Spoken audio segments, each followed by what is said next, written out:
It kind of swings, one minute I like them, the next minute I don't like them.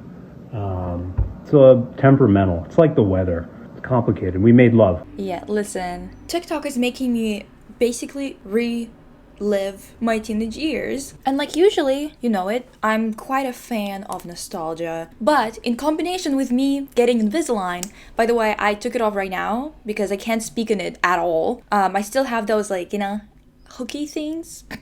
Hook things. Everything annoys me. I literally had the worst couple of days because of Invisalign, because I'm just kind of, I don't know, I think I have some kind of sensory issues. It makes me anxious and angry wearing them, I just can't stop feeling nauseous. It's ridiculous. But yeah, it's making me feel 16 again, and I kind of don't really like it. Anyway, my entire For You page right now is basically the Hunger Game. Yeah, a very interesting thing that I noticed back then in a lot of people's readings of Capital versus the Districts is that a lot of people kind of think that the book and the series in general condemn fashion as a whole or equate it to overconsumption and vanity, which is an outlook on the series that I want to address today in this video and talk about some of the pieces that I really enjoyed or still remembered after all of these years. And I think that this video is probably going to be in 2 parts or something like that, because there's a few looks that I personally want to talk about, but also there's so many of them. The costuming department was really working hard for this series, especially for the first 2 movies. There's just so much to cover and so much to talk about. So today we're just gonna talk about the impact of fashion in the Hunger Games. First and foremost, I think that one of the most memorable things about this series to me was actually the Capitol and what everyone looked like in the Capitol, because I thought it was very dramatic and just so over the top when I was watching it as a teen. Now when I look at it, I definitely understand a lot more in terms of what kind of references are going on here or what kind of inspirations went into this, because back when I was watching it for the first time, I think that I didn't know anything about art or fashion, so not a lot of these things made sense to me. But I think that it's really interesting to compare what kind of impact those costuming decisions had on you when you didn't know much about art or fashion, right? Effie and the Capitol first, mostly because they're just so interesting, and then we're gonna look at the other side of the fence, let's say that way. Here are a few of the background actors. 2 things come to mind immediately when you look at what even the background characters in Capitol are dressed like. First and foremost, it's couture, so things that are usually impractical for everyday life or for working hard jobs. The second one, because of Effie and her makeup and hair, and her being, one of the closest Capitol characters to the main characters and to us as viewers, we kind of get to see the Capitol fashion through her, and Effie definitely, a lot of her looks pull from Rococo and especially Marie Antoinette. At least that's what kind of comes to mind to me. But it's really interesting because the silhouettes are not the same at all. If you look at her hair and her makeup, you would expect that she would be dressed in, 18th century garments, French garments. But the silhouettes are definitely not that at all. They're a lot more modern. And I think that it's kind of a very interesting combination. Of course, a lot of the background characters, they also have a combination of some Edwardian elements, the collar here and there. But then we also get a lot of silhouettes that are quite 1940s, maybe 30s, let's say 30s, right? A lot of people were comparing Effie's outfits to Alexander McQueen. I obviously can see that. And also there was one outfit that was literally an Alexander McQueen dress. But to me, it seems like a lot of Effie's outfits are kind of a mixture of surrealism and surrealist lines, visually speaking, not even fashion wise, but in terms of what kind of silhouettes are created. It reminds me of a lot of 1930s art, like modernism. And also there's a lot of elegance to those looks in terms of the cut of the garments, You wouldn't say that the silhouette is really, really massive. Most of the time it isn't. In the second one, she gets a few outfits that are more poofy or whatever, but usually they're very constricting and they remind you more something that Dior would do. And when you think about those 2 things together, surrealism and some elegance, pieces that make things look still tied to reality while at the same time pulling a lot of surrealism into it. Who comes to mind? Schiaparelli, of course. Just looking at some of the pieces that were created back then, a lot about it reminds me of the Capitol, you know? I can definitely see a lot of the background characters wearing something like this, for example, right? Schiaparelli pieces just really fit into the Capitol aesthetic. Looking at, for example, this Lady Gaga Vogue photo shoot. This is a lot more avant-garde than the usual outfits that the Capitol people wore, but it's still in the same vicinity. You can kind of see where the designer was going. A little bit of something comical, a little bit about the way that the Capitol people look when they're standing all together. You know, it feels like it's some kind of parade or a masquerade or whatever it is, you know. It feels a little bit strange that all of these people are wearing such outlandish outfits, but that's what the Capitol is. They don't really have much to do but just walk around and overeat, then drink something to throw up, and then eat even more, have really short trend cycles like we do nowadays because of fast fashion, you know. There's a lot of that going on. From this perspective, from what we've shown through the Capitol and what they like, how fast they move through all of the pieces, you know, one might think that this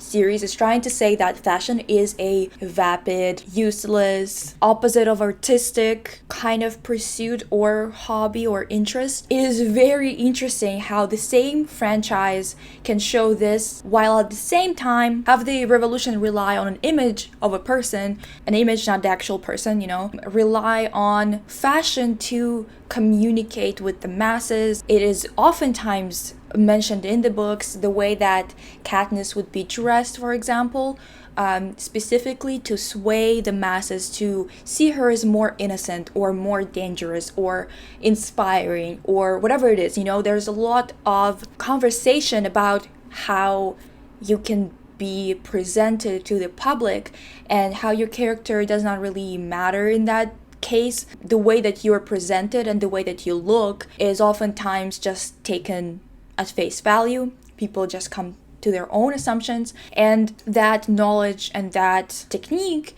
is weaponized, right? I want to briefly mention these posters for the second movie, and I want to specifically mention this because we're going to talk about the dress that Katniss is wearing later. I just want to talk about Finnick. You guys, this is so bad. Like, I just saw the deleted scene from the second movie, from Catching Fire.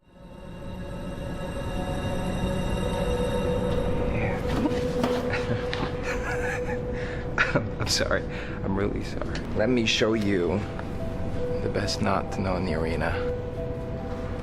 Don't look at me, look at the knot. All right. It's where they... Funny.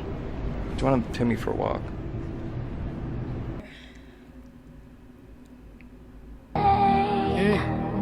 6-inch pumps play with. What the hell? Dear God, where did you go? The only two men I would ever acknowledge: Lee Tae-young from NCT 127 and Finnick O'Dare. This is so bad. I'm so jealous of people who, by the way, this is like a bit of a tangent, but I'm so jealous of people who can watch movies like this or read books like this and just kind of like see them as entertainment, and like maybe you feel sad for a bit because the character dies or whatever, but it doesn't like ruin things for you. I can feel myself speaking weird today, and it's all because of the fucking Invisalign. I hate it. Anyway, just spent 2-3 days reminiscing about the good old days of, you know, Hunger Games craze, and I'm already sad. Like, I had such a bad mood yesterday, and like for no fucking reason, just because I guess I spent too much time with Hunger Games, you know, like watching clips, reading some passages or whatever, and I was like, okay, this is why I don't do this, because there's so many people who can just enjoy things like this and just move on with their lives, and I just kind of like, it just ruins my mood so bad, because the book to me, I mean, obviously it's depressing, but to me it's like, I really can't be consuming media that is like this, because I've just become so depressed and withdrawn. Not in the same way. I know that some people are like, oh, it's because like you want to be in that world, whatever. No.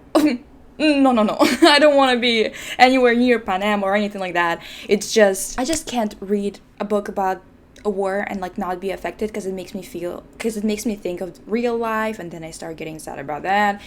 Anyway, the only good thing about this is that I remembered Finnick, okay? So charismatic, and for what? Like, what the fuck is this, honestly? Sometimes you remember that people could be charismatic and hot, just they're not for some reason. Like, when was the last time you saw an attractive man in the wild? And like someone who also has a personality. Yeah.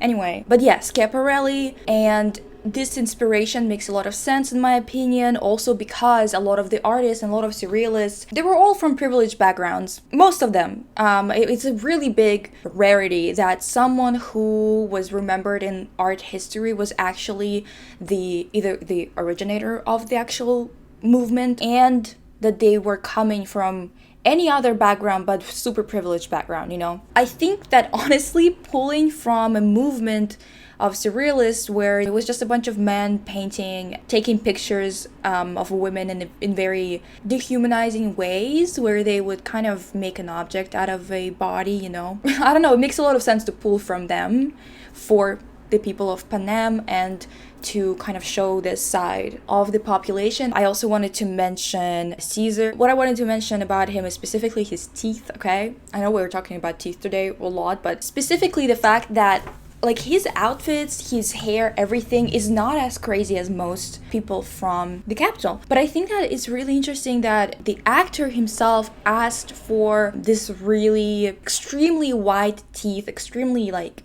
straight teeth. It just makes so much sense for someone who is a television program host, someone who is such a tool of the capital, someone who is extremely fake, someone who has to entertain the masses and sending these kids to their deaths while making it a spectacle, that he would be also someone who has this fake ass teeth that are a sign of class, because oftentimes teeth are connected to class, as we know, because it's an expensive thing in most countries to have your teeth either straightened or whitened or veneers put in or whatever the fuck, you know, whatever the fuck people do to achieve this. And especially I noticed that it's a lot more extreme in the West, where people not only do they want their teeth to be straight or to be whitened, it's to the extreme where they would literally put in veneers at like the age of 18, very young. And the color that people are oftentimes expecting from others, like for example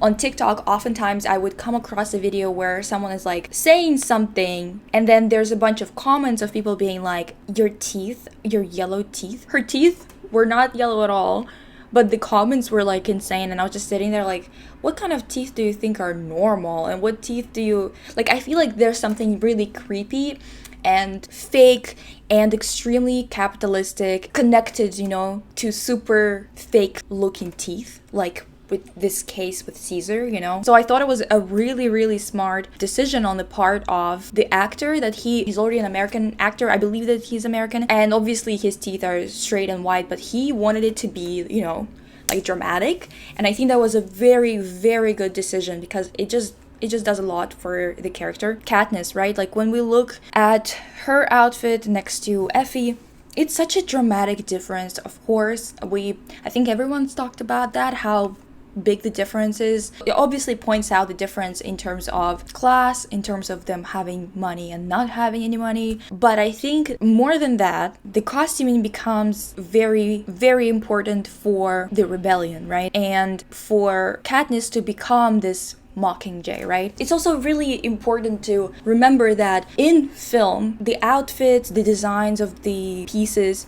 it's gonna be looking a lot different than in real life or in photos. When you look at it with this angle, with this lighting, just sitting on a mannequin, the dress just doesn't look that impressive. It does not look like anything that interesting. And it's crazy because in the movie, I think that it suits the character a lot. I'm glad that they didn't go with like gemstones like in the book, because that's just hard to pull off and hard to make it look actually good instead of gaudy. And I think that it's important for Katniss not to look gaudy. It's just such an interesting piece, right? Especially when she's twirling and the skirt is on fire. Cinna already knew where he was going with this whole thing, you know? He gave her a certain level of desirability with this outfit in particular. He's given her this spark. And the thing is, with District 12, it's really hard to get sponsors and to get people interested in you even, because if you've seen the other tributes outfits for that 74th Hunger Games, they're terrible, you know? And a lot of the designers that work there, they're not really great. And Cinna is definitely an exception, a very talented designer. And it's so interesting how well he understood the PR crisis that District 12 is in to the capital citizens, you know. She wouldn't have a chance even if she had quite a bit of talent, you know, even if she would have still gotten that 11 on the evaluations out of 12, right? Not a lot of people would still be rooting for her, because District 12 is seen as very undesirable district to be associated with, specifically because of how it looks to the capital citizens, right? And I think that the way that Cinna just resolved the PR crisis that they were in, Peeta and Katniss, is insane. He's also helping them after the fact, you know, when they're done with the games and they win, when they come out on stage, you know, to give the whole interview and whatever. First of all, President Snow is already pissed. Cinna dresses her in a very innocent looking dress that makes her look younger. It makes her look more naive and more innocent, because they're trying to sell this whole idea of two lovers, Romeo and Juliet kind of shit, you know. And it's just very fascinating that a lot of people saw this movie, even the first one, I'm not even talking about the second one, that also uses a lot of symbolism and a lot of fashion choices to make something work, to make an image work, right? It's really interesting that people would come out of watching that or reading the books, because it's in the books too, it's not just a movie thing, and see fashion just as a shallow thing rather than at least a tool, and at best a way of communicating and inspiring without saying something. The next dress that's obviously also very important is the wedding dress. The wedding dress that changes into a Mockingjay dress. I personally, with this dress, I wouldn't say that it's my favorite. I'm not really a fan of this type of dresses, but this is not, it still has a lot of merit, obviously, especially in the craftsmanship. The bodice is very interesting. I think that the designer did a really great job. This is a different designer, by the way, than the one that's the stylist slash designer, costuming director of the entirety of the movie. I believe, wait, I wrote down the name. Tex Saverio is the person who made it, and Trish Somerville is the overall costuming director of the second movie. I do not know why they switched the director and the costuming director in between first and second movie. I believe that the director of the first movie thought that 1 year is not enough to make a good second movie.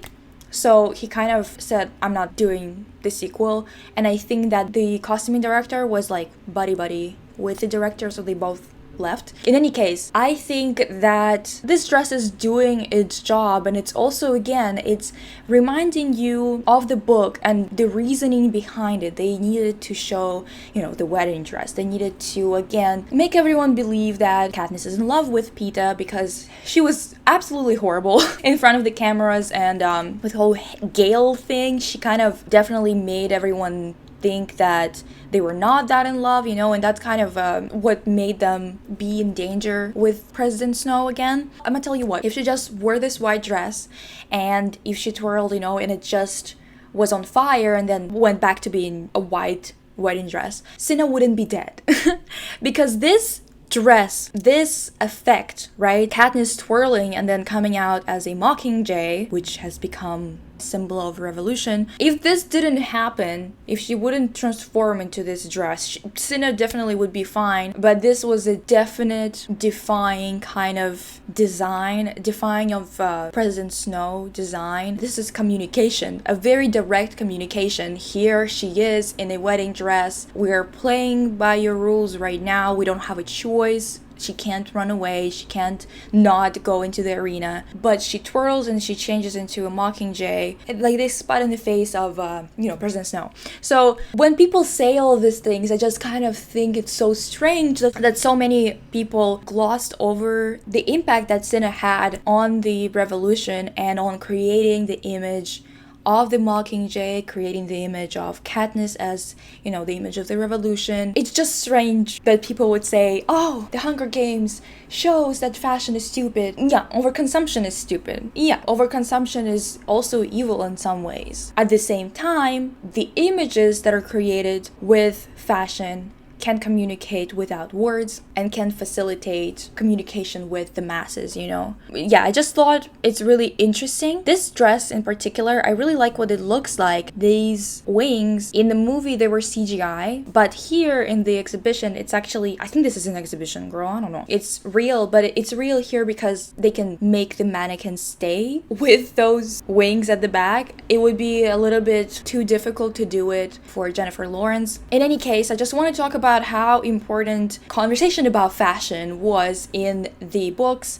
and that it wasn't like a moral where it tells you whether fashion is good or bad, as much as it is shown that it's kind of a reflection of society's current climate, right? I want to talk more about specific outfits, and I do want to come back and talk about Peta and Finnick. Goddamn Finnick, honestly. Like, this is ridiculous. So gorgeous, so charismatic. It's sick and twisted.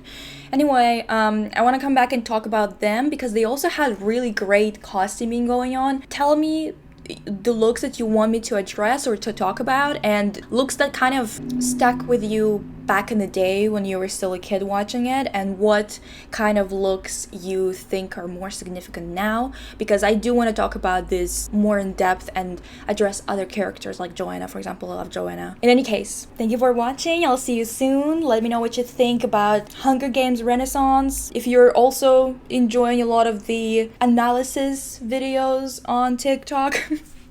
And we'll see you soon. Bye.